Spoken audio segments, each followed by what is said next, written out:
Now let's finish this lesson with the nested if statements, right? Most developers that struggle with nested if statements struggle because they don't use the debug tool, right? So I have already showed you how to debug line by line, how to control your execution flow. So now it's the time where you use it, okay? Because if you don't, you are going to struggle. So basically we have here an if statement with 3 comparisons. Let's take this OR comparison out of here to make easier for you to understand the nested if, right?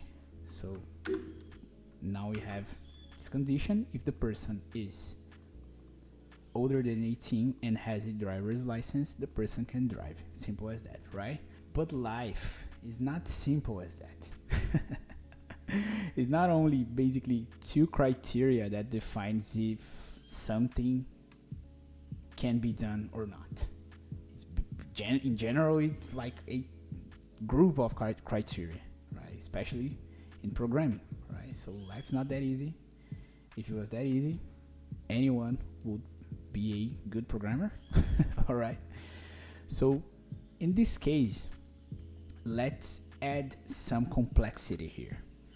So what about these 2 criteria being older than 18 and having a driver's license would be only the entry point of our analysis. So if the person meets these 2 criteria, we are going to ask the person to type its driver's license, right? So input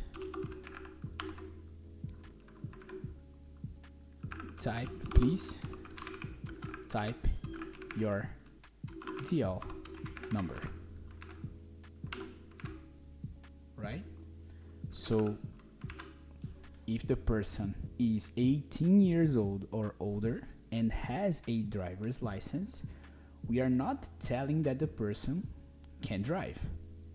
We are asking the person to type the number of its driver's license. And we are going to get this number and store it into a variable. So DL number receives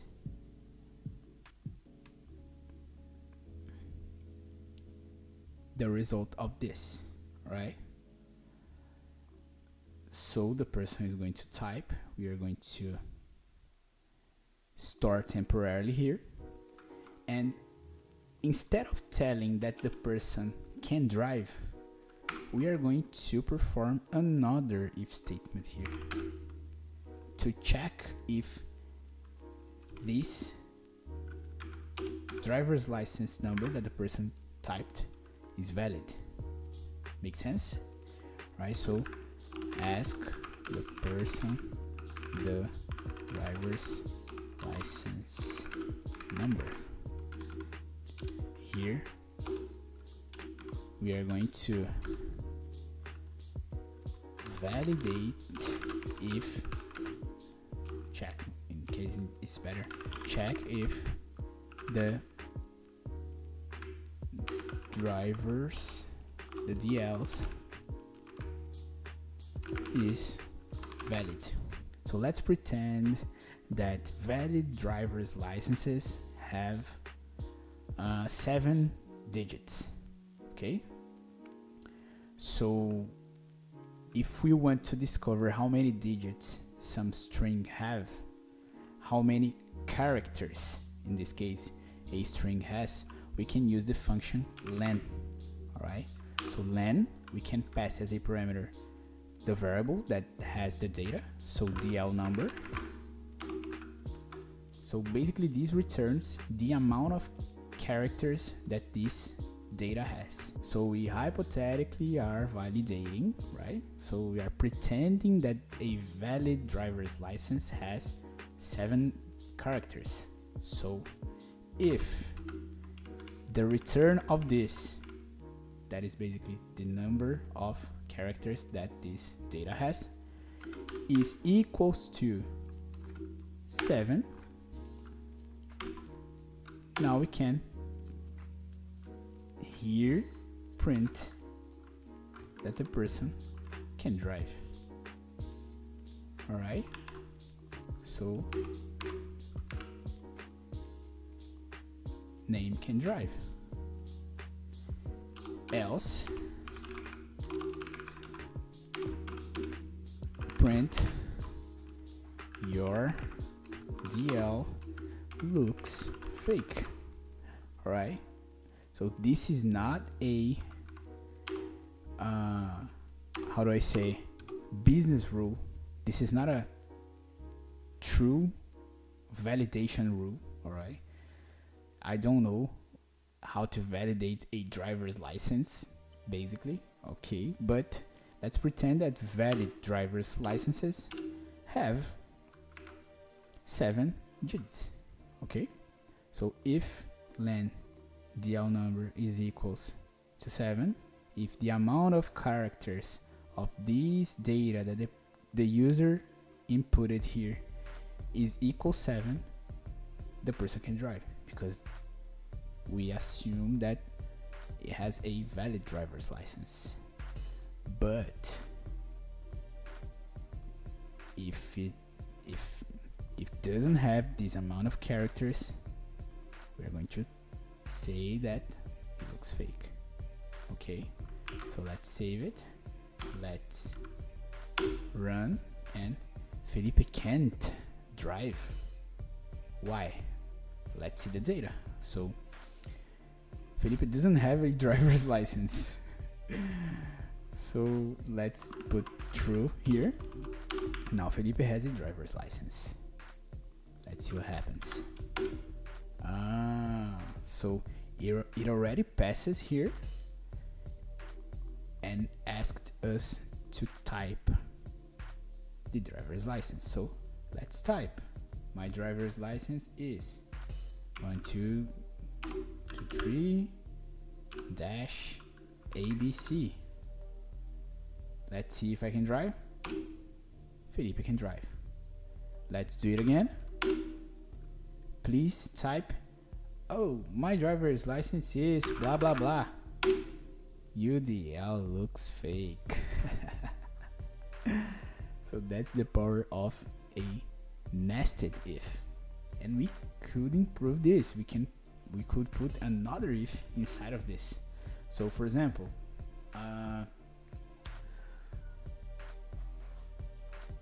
what is the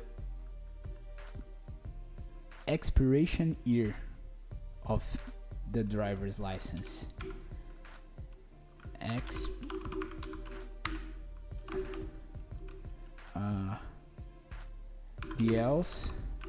DL expires at 2026. Let's see this. Let's put another if here. So we are going to check if the DL is not expired. So if DL expires at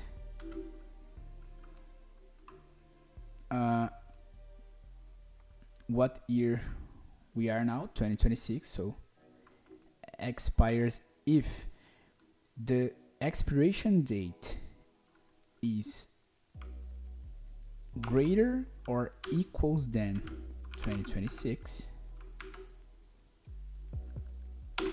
we can print name can drive. Alright, forgot to put colon here. So if the expiration year is greater or equals than these years, it means that it's not expired, right? So the person can drive. but let's put else here and print your DL is expired, right? You can see that we have 3 ifs, one inside the other and the other inside of the other. This is basically the nested if structure. All right, so let's run, let's see what happens. Please type your DL 123-ABC. Felipe can drive because the expiration date of my driver's license is equals 2026, right? But what if my expiration date was 6 years ago? Let's see what happens. Type your DL number 123-ABC. Your DL is expired. Can you see this? So basically, that's how nested ifs work. Remember, here in this nested if, I'm only using one criteria, but I could use many ones. Inside of this, I could use many ones.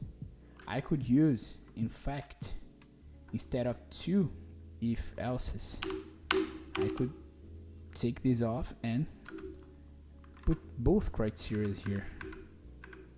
You know, like expires at here using and. Can you see this? Let's erase this. So my code now is shorter. I'm evaluating both. So my driver's license number must be valid, and also the expiration date must be greater than this year for me to be able to drive. This is another way to expressing this logic, but all of these are hypothetical, right? When you are writing code, you need to understand the rules and the flows to write them. But here I'm showing you how to use the nested ifs. All right, so to finish this, let's try again. What's my DL number? 123/ABC. Your DL looks fake. Why does my DL look fake? Let's see. So 123ABC. In this case, we have a problem because I'm evaluating the 2 conditions and the else is global for the both of them. So doesn't make any sense, this error, this else, because it only went to this else because of the condition that is related to the expiration date and not these right here. So I must change this. So just you can't drive, right? So in this case, please type your DL number 123ABC. You can't drive. Why? My driver's license has 7 digits. Okay, but it's expired. Okay, so these are some examples. Put this in practice and let's go to the next lesson. That's it for today. These are some of the real interviews that I recorded to show you how real companies interview developers from inside. Use them to prepare for real interviews and get the job of your dreams. Go to matosacademy.com or click the link below.